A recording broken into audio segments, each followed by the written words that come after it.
Pride and Prejudice by Jane Austen. Chapter 1. It is a truth universally acknowledged that a single man in possession of a good fortune must be in want of a wife. However little known the feelings or views of such a man may be on his first entering a neighborhood, this truth is so well fixed in the minds of the surrounding families that he is considered the rightful property of some one or other of their daughters. "My dear Mr. Bennet," said his lady to him one day, "have you heard that Netherfield Park is let at last?" Mr. Bennet replied that he had not. "But it is," returned she, "for Mrs. Long has just been here, and she told me all about it." Mr. Bennet made no answer. "Do you not want to know who has taken it?" cried his wife impatiently. "You want to tell me, and I have no objection to hearing it." This was invitation enough. "Why, my dear, you must know. Mrs. Long says that Netherfield is taken by a young man of large fortune from the north of England, that he came down on Monday in a chaise and four to see the place, and was so much delighted with it that he agreed with Mr. Morris immediately, that he is to take possession before Michaelmas, and some of his servants are to be in the house by the end of next week." "What is his name?" "Bingley." "Is he married or single?" "Oh, single, my dear, to be sure. A single man of large fortune, 4,000 or 5,000 a year. What a fine thing for our girls!" "How so? How can it affect them?" "My dear Mr. Bennet," replied his wife, "how can you be so tiresome? You must know that I am thinking of his marrying one of them." "Is that his design in settling here?" "Design? Nonsense, how can you talk so? But it is very likely that he may fall in love with one of them, and therefore you must visit him as soon as he comes." "I see no occasion for that. You and the girls may go, or you may send them by themselves, which perhaps will be still better, for as you are as handsome as any of them, Mr. Bingley may like you the best of the party."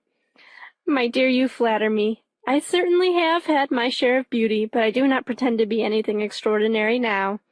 When a woman has 5 grown-up daughters, she ought to give over thinking of her own beauty. In such cases a woman has not often much beauty to think of." "But, my dear, you must indeed go and see Mr. Bingley when he comes into the neighborhood."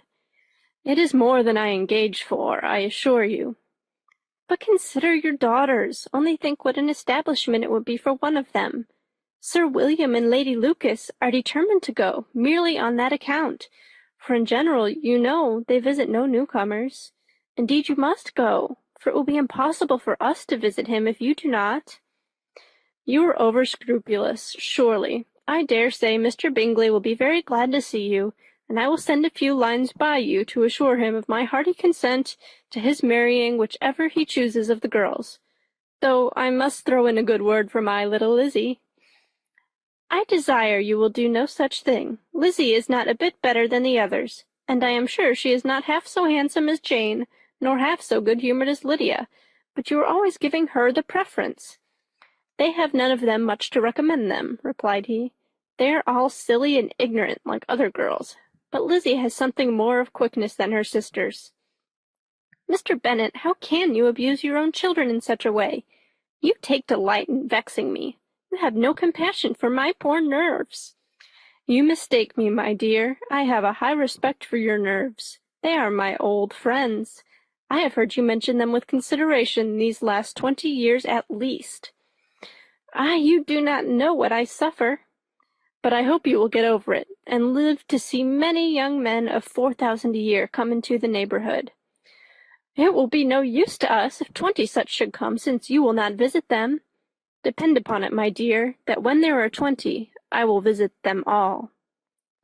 Mr. Bennet was so odd a mixture of quick parts, sarcastic humour, reserve, and caprice, that the experience of 23 years had been insufficient to make his wife understand his character. Her mind was less difficult to develop. She was a woman of mean understanding, little information, and uncertain temper. When she was discontented, she fancied herself nervous. The business of her life was to get her daughters married. Its solace was visiting and news. Chapter 2. Mr. Bennet was among the earliest of those who waited on Mr. Bingley. He had always intended to visit him, though to the last always assuring his wife that he should not go. Until the evening after the visit was paid, she had no knowledge of it. It was then disclosed in the following manner. Observing his second daughter employed in trimming a hat, he suddenly addressed her with, "I hope Mr. Bingley will like it, Lizzie." "We are not in a way to know what Mr. Bingley likes," said her mother resentfully, "since we are not to visit." "But you forget, mamma," said Elizabeth, "that we shall meet him at the assemblies, and that Mrs. Long promised to introduce him." "I do not believe Mrs. Long will do any such thing. She has 2 nieces of her own. She is a selfish, hypocritical woman, and I have no opinion of her." "No more have I," said Mr. Bennet, "and I am glad to find that you do not depend on her serving you." Mrs. Bennet deigned not to make any reply, but, unable to contain herself, began scolding one of her daughters. "Don't keep coughing so, Kitty, for heaven's sake. Have a little compassion on my nerves. You tear them to pieces." "Kitty has no discretion in her coughs," said her father. "She times them ill." "I do not cough for my own amusement," replied Kitty fretfully. "When is your next ball to be, Lizzie?" "To-morrow fortnight." "Aye, so it is," cried her mother, "and Mrs. Long does not come back till the day before, so it will be impossible for her to introduce him, for she will not know him herself." "Then, my dear, you may have the advantage of your friend, and introduce Mr. Bingley to her." "Impossible, Mr. Bennet, impossible, when I am not acquainted with him myself. How can you be so teasing?" "I honor your circumspection. A fortnight's acquaintance is certainly very little. One cannot know what a man really is by the end of a fortnight, but if we do not venture, somebody else will, and after all, Mrs. Long and her daughters must stand their chance, and therefore, as she will think it an act of kindness, if you decline the office, I will take it on myself." The girls stared at their father. Mrs. Bennet said only, "Nonsense, nonsense!" "What can be the meaning of that emphatic exclamation?" cried he. "Do you consider the forms of introduction and the stress that is laid on them as nonsense? I cannot quite agree with you there. What say you, Mary? For you are a young lady of deep reflection, I know, and read great books and make extracts." Mary wished to say something sensible, but knew not how. "While Mary is adjusting her ideas," he continued, "let us return to Mr. Bingley." "I am sick of Mr. Bingley," cried his wife. "I am sorry to hear that. But why did you not tell me that before? If I had known as much this morning, I certainly would not have called on him. It is very unlucky, but as I have actually paid the visit, we cannot escape the acquaintance now." The astonishment of the ladies was just what he wished, that of Mrs. Bennet perhaps surpassing the rest, though when the first tumult of joy was over, she began to declare that it was what she had expected all the while. "How good it was in you, my dear Mr. Bennet! But I knew I should persuade you at last.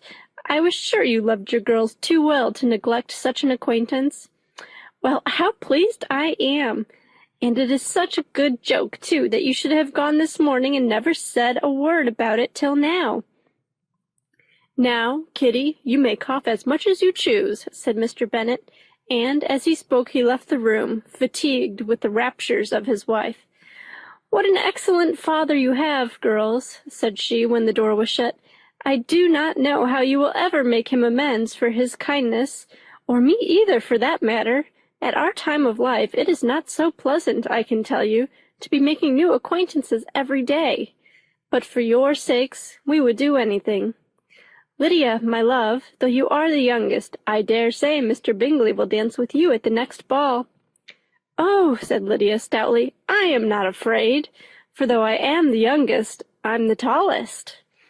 The rest of the evening was spent in conjecturing how soon he would return Mr. Bennet's visit, and determining when they should ask him to dinner. Chapter 3. Not all that Mrs. Bennet, however, with the assistance of her 5 daughters, could ask on the subject, was sufficient to draw from her husband any satisfactory description of Mr. Bingley. They attacked him in various ways, with barefaced questions, ingenious suppositions, and distant surmises, but he eluded the skill of them all, and they were at last obliged to accept the second-hand intelligence of their neighbor, Lady Lucas. Her report was highly favorable. Sir William had been delighted with him. He was quite young, wonderfully handsome, extremely agreeable, and, to crown the whole, he meant to be at the next assembly with a large party. Nothing could be more delightful. To be fond of dancing was a certain step towards falling in love, and very lively hopes of Mr. Bingley's heart were entertained. "If I can but see one of my daughters happily settled at Netherfield," said Mrs. Bennet to her husband, "and all the others equally well married, I shall have nothing to wish for." In a few days Mr. Bingley returned Mr. Bennet's visit, and sat about 10 minutes with him in his library. He had entertained hopes of being admitted to a sight of the young ladies, of whose beauty he had heard much, but he saw only the father. The ladies were somewhat more fortunate, for they had the advantage of ascertaining from an upper window that he wore a blue coat and rode a black horse. An invitation to dinner was soon afterwards dispatched, and already had Mrs. Bennet planned the courses that were to do credit to her housekeeping, when an answer arrived which deferred it all. Mr. Bingley was obliged to be in town the following day, and consequently unable to accept the honour of their invitation, etc. Mrs. Bennet was quite disconcerted. She could not imagine what business he could have in town so soon after his arrival in Hertfordshire, and she began to fear that he might be always flying from one place to another, and never settled at Netherfield as he ought to be. Lady Lucas quieted her fears a little by starting the idea of his being gone to London only to get a large party for the ball, and a report soon followed that Mr. Bingley was to bring 12 ladies and 7 gentlemen with him to the assembly. The girls grieved over such a number of ladies, but were comforted the day before the ball by hearing that instead of 12 he brought only 6 with him from London, his 5 sisters and a cousin, and when the party entered the assembly room it consisted of only 5 altogether: Mr. Bingley, his 2 sisters, the husband of the eldest, and another young man. Mr. Bingley was good-looking and gentlemanlike. He had a pleasant countenance and easy, unaffected manners. His sisters were fine women, with an air of decided fashion.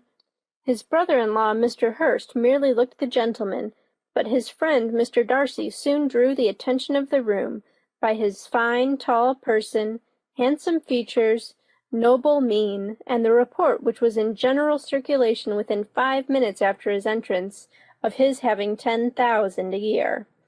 The gentlemen pronounced him to be a fine figure of a man.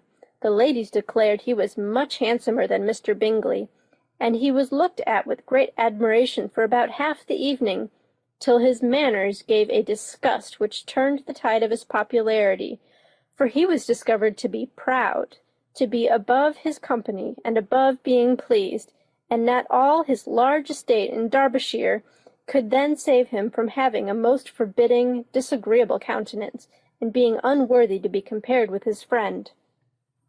Mr. Bingley had soon made himself acquainted with all the principal people in the room. He was lively and unreserved, danced every dance, was angry that the ball closed so early, and talked of giving one himself at Netherfield. Such amiable qualities must speak for themselves. What a contrast between him and his friend! Mr. Darcy danced only once with Mrs. Hurst, and once with Miss Bingley, declined being introduced to any other lady, and spent the rest of the evening in walking about the room, speaking occasionally to one of his own party. His character was decided. He was the proudest, most disagreeable man in the world, and everybody hoped that he would never come there again. Amongst the most violent against him was Mrs. Bennet, whose dislike of his general behaviour was sharpened into particular resentment by his having slighted one of her daughters. Elizabeth Bennet had been obliged, by the scarcity of gentlemen, to sit down for 2 dances, and during part of that time Mr. Darcy had been standing near enough for her to hear a conversation between him and Mr. Bingley, who came from the dance for a few minutes to press his friend to join it. "Come, Darcy," he said, "I must have you dance. I hate to see you standing about by yourself in this stupid manner. You had much better dance." "I certainly shall not. You know how I detest it. unless I am particularly acquainted with my partner. At such an assembly as this, it would be insupportable. Your sisters are engaged, and there is not another woman in the room whom it would not be a punishment to me to stand up with." "I would not be so fastidious as you are," cried Mr. Bingley. "For a kingdom! Upon my honor, I never met with so many pleasant girls in my life as I have this evening, and there are several of them you see uncommonly pretty." "You are dancing with the only handsome girl in the room," said Mr. Darcy, looking at the eldest, Miss Bennet. "Oh, she is the most beautiful creature I ever beheld. But there is one of her sisters sitting down just behind you who is very pretty, and I dare say very agreeable. Do let me ask my partner to introduce you." "Which do you mean?" And turning round, he looked for a moment at Elizabeth, till, catching her eye, he withdrew his own, and coldly said, "She is tolerable, but not handsome enough to tempt me. I am in no humour at present to give consequence to young ladies who are slighted by other men. You had better return to your partner and enjoy her smiles, for you are wasting your time with me." Mr. Bingley followed his advice. Mr. Darcy walked off, and Elizabeth remained, with no very cordial feelings toward him. She told the story, however, with great spirit among her friends, for she had a lively, playful disposition, which delighted in anything ridiculous. The evening altogether passed off pleasantly to the whole family. Mrs. Bennet had seen her eldest daughter much admired by the Netherfield party.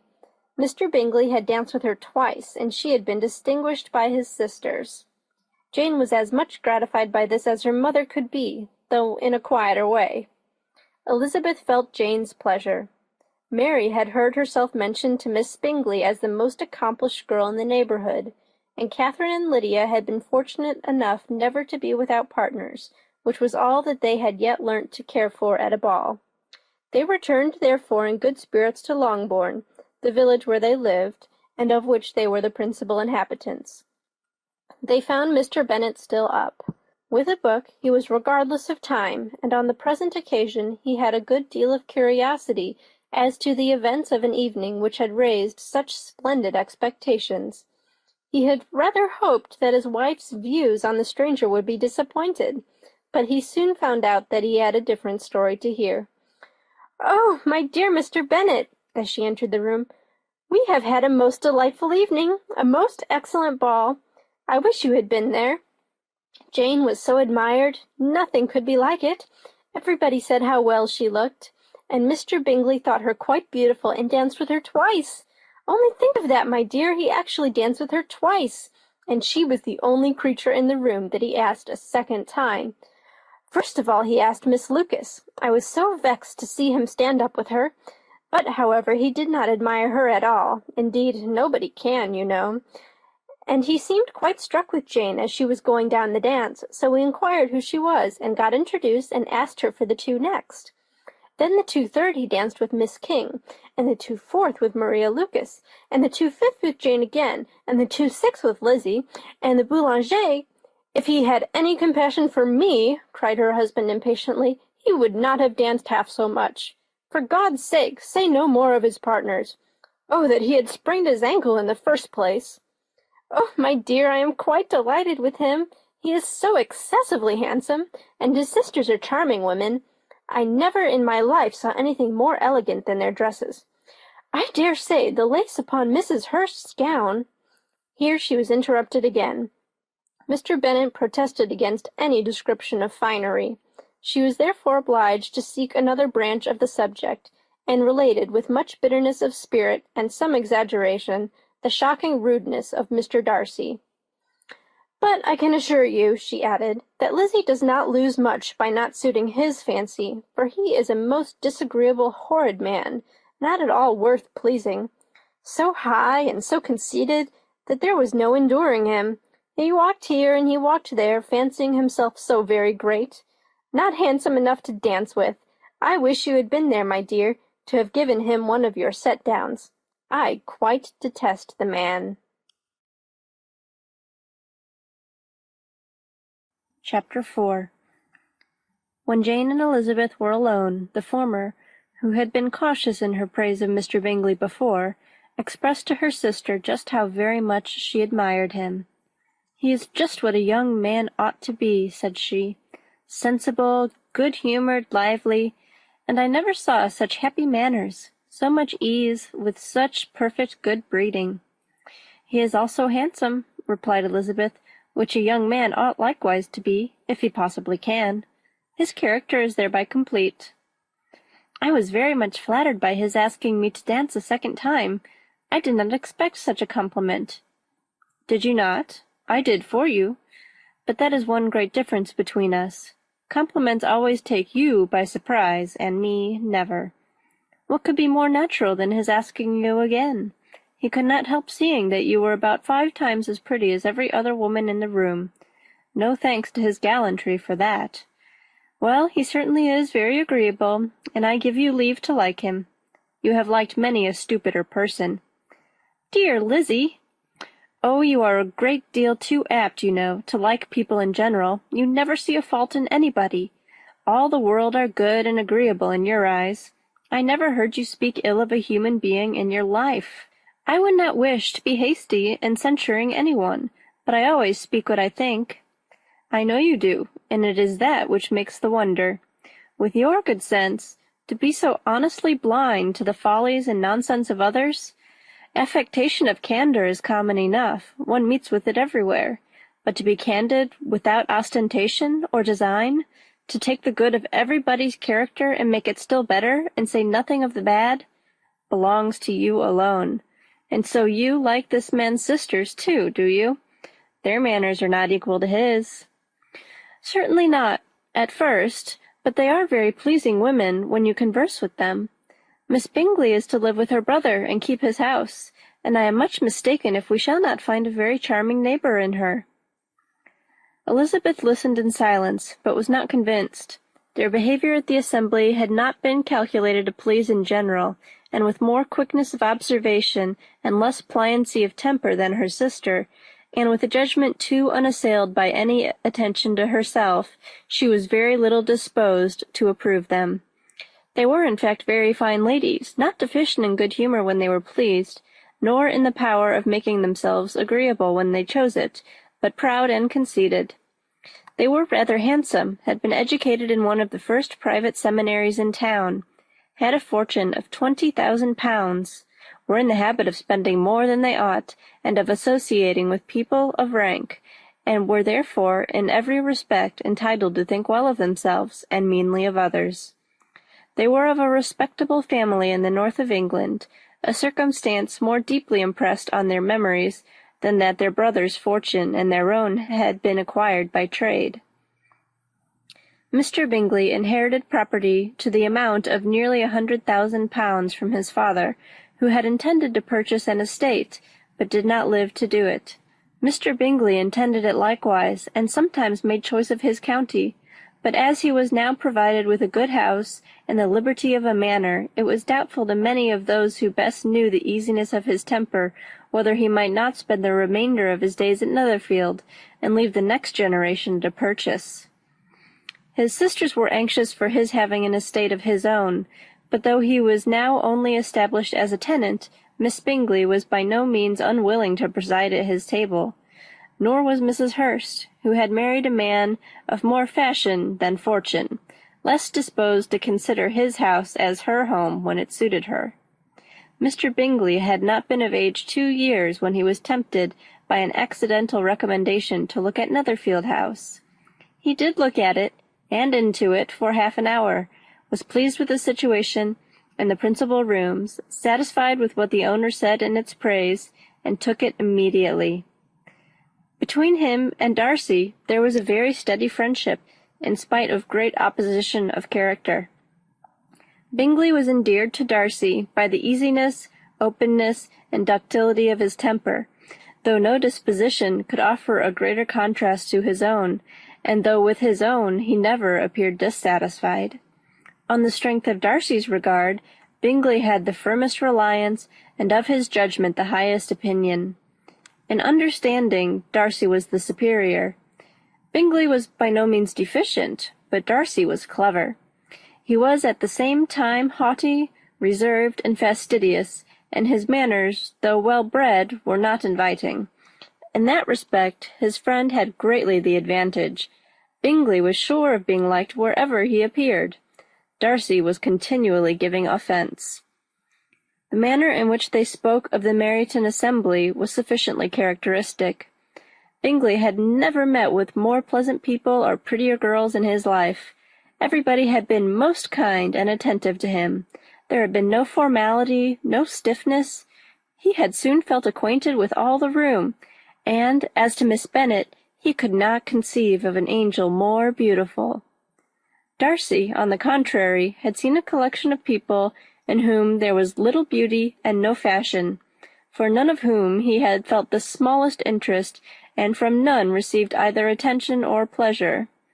Miss Bennet he acknowledged to be pretty, but she smiled too much. Mrs. Hurst and her sister allowed it to be so, but still they admired her and liked her, and pronounced her to be a sweet girl, and one whom they would not object to know more of. Miss Bennet was thereby established as a sweet girl, and their brother felt authorized by such commendation to think of her as he chose.